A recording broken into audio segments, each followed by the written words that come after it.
He bowled a beauty the previous delivery. This time এক সময় ছিলেন টেস্ট দলের অধিনায়ক, পরবর্তীতে যেন নিজেকে ব্যাটার হিসেবেই বাংলাদেশ দলের সাথে রাখেন। অন্য কোনো ফরম্যাটেও খেলার সুযোগ মেলে না তেমন।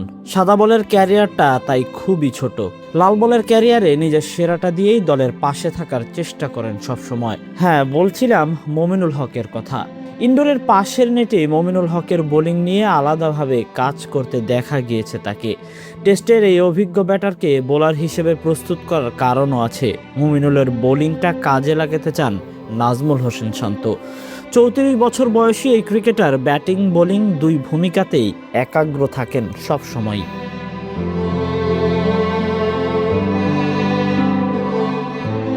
পাকিস্তানের বিপক্ষে টেস্ট সিরিজে মমিনুলের বোলিংটা কাজে লাগাতে পারেন অধিনায়ক। তাই তো কোচ সোহেল ইসলামের কাছ থেকেই সব পরামর্শ নিয়ে মমিনুল নেটে বোলিং করছেন।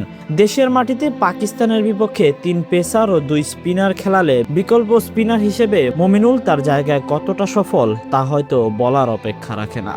কোচ সোহেল ইসলাম মনেও করেন মমিনুলকে বোলিং অনুশীলনে রাখার কারণ হলো স্বাভাবিক ছন্দে রাখা। প্রয়োজন হলে যেন তার বোলিংটা কাজে লাগতে পারে পাকিস্তানের বিপক্ষে। শান্ত মমিনুলের বোলিংটা যেন নিয়মিত দেখে, এই কারণেই তাকে প্রতিদিন নেটে বোলিং করতে বলেছে। 75 টেস্টের ক্যারিয়ারে 51 ইনিংসে বল হাতে তুলে নিয়েছেন মমিনুল। নিউজিল্যান্ডের বিপক্ষে 2টি ঐতিহাসিক টেস্ট জয়ের বাঁহাতি স্পিনেও সফল ছিলেন বাংলার এই অবহেলিত ক্রিকেটার। কারণ শুধুই লাল বলের ক্রিকেটে মমিনুলকে বিবেচনা করা হয়, অন্য কোনো ফরম্যাটের জন্য মমিনুলকে নিয়ে যেন ভাবাই হয় না। মমিনুলকে নিয়ে বিবেচনা করা উচিত, তবে মমিনুল সাদা বলের ফরম্যাটে কেমন করেছে সেটাও যেন দেখতে হবে। সাদা বলের ফরম্যাটের চেয়ে বেশি মমিনুল সফল ও লাল বলের ফরম্যাটে। 2023 সালে সিলেটে কিউইদের বিপক্ষে জয়ের টেস্টে 3 ওভার 5 বলে বোলিংয়ে নিয়েছিলেন 3 wicket.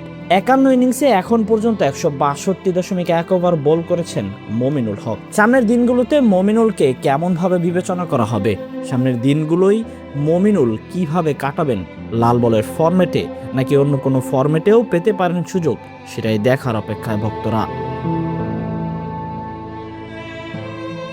Tahsin Ahmed, BD archive.